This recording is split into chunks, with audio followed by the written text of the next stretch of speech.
Hello everybody, welcome back to Cracking Packs MTG. Matt here, and today we have a Dominaria United set booster box.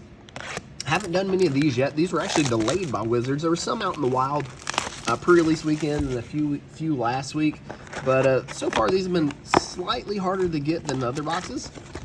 And so we're going to open one, and this one is from my Facebook group member Tony R. And we got 30 packs here. I'm curious to see what the list looks like, and if you haven't already, please subscribe, like the video, leave me a comment so you can get on the giveaways. I think I'm due for one of those, so the coming days I think I'll do a video and we will give something away. There we go. That's a beautiful signed art card of Grandma Jaya. Good start here for Tony with the Sarah Paragon. So I think at this point in time, we have too many. I mean, it's been too many products, but like it's hard to say what to buy because we have collector boosters, we have draft boosters, we have set boosters, we have all kinds of other ancillary products, and I feel like draft boosters are the odd man out unless you're drafting. So I think the draft boosters either need to be revamped. King Darian. Ooh, portal card. That's the frog we were looking for. Draft boosters need to be revamped, or they need to be done away with completely, and set boosters need to be draftable. That's just kind of where I'm at with it, because nobody really touches draft boosters anymore. They just sit. The Golden Argosy. What's your opinion? Or if they made draft boosters, like my solution for draft boosters is make them 24 packs, because that's all you need to do an 8-man draft, and then throw a couple spicy box toppers in there for the prizing, right? Sulphurous Springs. Ooh, a Karn's Silex. So let's keep the mythics and everything separate from the rares. Let's do that. Let's have some sort of sense to these piles. They'll get messed up at some point, I guarantee you, but for now this will work. And that way you've got a draft in a box with a prizing built in, instead of it just being a couple spare draft packs, you know, because those aren't crazy exciting.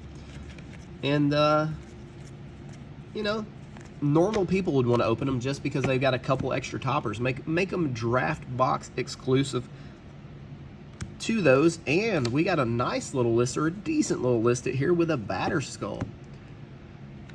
What do you know about those Germ Tokens?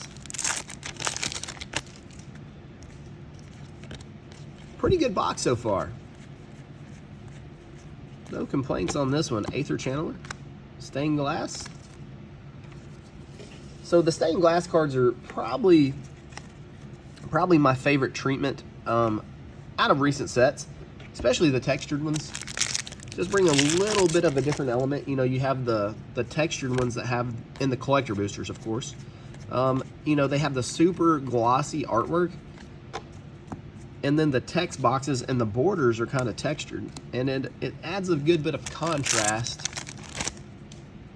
So it's about time we got a new foiling to the Magic stuff, other than the etched foil. I feel like the etched foil is just, it doesn't really do much for me, to be honest. I feel like it's very muted and flat. Ooh, look at that. Another art card there. Namada, Primeval Warden, and we got the Frog. So next setup after this is Unfinity. So unsets are usually not opened a ton. They're just kind of fun sets. But the fact this one has Shocklands in it, and borderless Shocklands at that, I think this might be the most popular unset yet. The last one was pretty popular. Well, the one before the last one. There's the box set, which didn't go over very well, but what was the last one called? Let me see. This one with the full art lands did pretty well because people really wanted those full arts. But ooh, hello, Grandma Lily. Joda the Unifier, Urtai in foil. So we'll see. Kind of hyped to open some of those boxes. See what else is in it. Braids.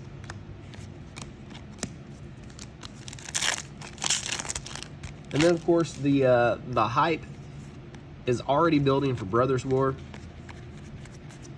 Already have people asking about it, so I think that's a good sign. It may give Double Masters a run for its money. Get to Fire off the list. So cool list hit so far. A Toad, a Batterskull, and a rare Out of Invasion. No, I don't think anything's going to top Double Masters, but I think Brothers War may be the best standard set. Let's call it standard set of the year. Revis of the Claw. Really hoping for the Masterpiece Inventions to come back. Since we got Legends in Dominaria, people are speculating maybe we get Antiquities in Brothers War. Or it may be something all completely new altogether we don't even know about. And as long as it's cool, I'm here for it. Ragefire Hellkite, drag to the bottom. We've been opening collector boosters a lot lately. And 12-pack boxes take a lot less time to open than these 30-packs. This is like a marathon. That's actually a Commander Mythic, so we'll throw that over there. Shevin Reef Borderless, Karplusan Forest, that was a good pack. Borderless Painland, Karplusan Forest, and a Commander Mythic. Triple tap.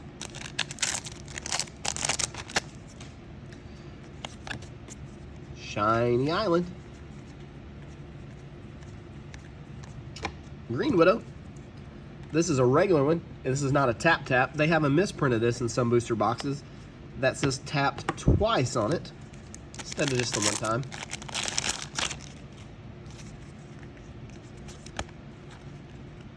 Signed art card. Good signature on that one. That's how they should all be done.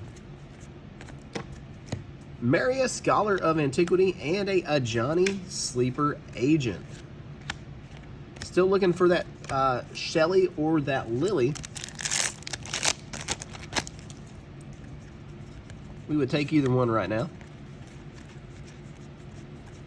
Kind of push the box over the top. Anointed Peacekeeper. Banalish Sleeper. I've played that Banalish Sleeper quite a bit in my standard decks.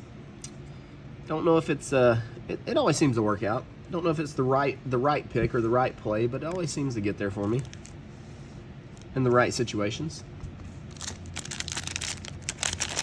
So a couple boosters left here. What's it look like? We got 5 or 10, more than 5, closer to the 10 boosters left.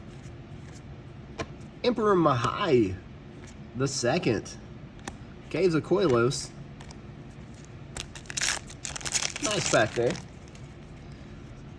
The Merfolk are always good hits. Aster, Bearer of Blades. Foil Tory.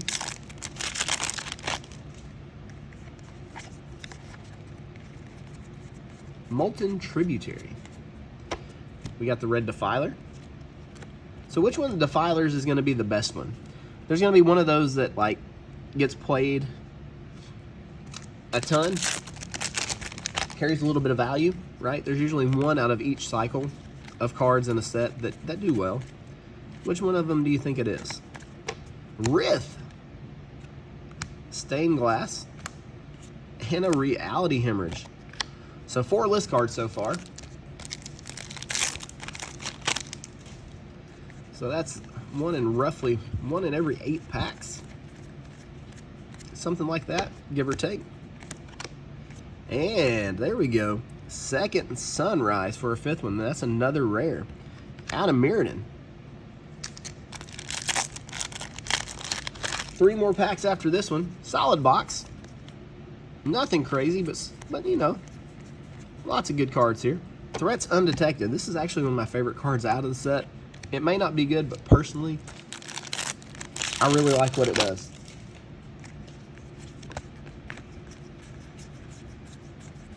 Vohar, the Elder Dragon War. You get a Pyroclasm that ends up making a dragon. I think it's an interesting mechanic that you can start it at any level. So, I mean, for 4 mana, you get a 4/4 flying dragon, which, you know, that adds up. Cavern Harpy. Used to love this card way back in the day. Lots of broken little combos with that one. Oh, that's really cool. Look at that Vincent signature on there. Super dope with a foil forest. Last pack here, Sarah Redeemer, Chevin Reef, and that'll be it. Not a bad box here. Appreciate you sponsoring this, Tony. Thank you guys for watching, and I love your faces. And as always, we will see you in the next one. Welcome back again. Once again, I've managed to forget the box topper. Seems to be a common theme with Dominaria. A couple other streamers do the same thing. So, Tony, let's see what your topper was. And it's just a tour. All right, then. Thanks again, guys. Sorry about missing the topper. Love your faces. We'll see you in the next one.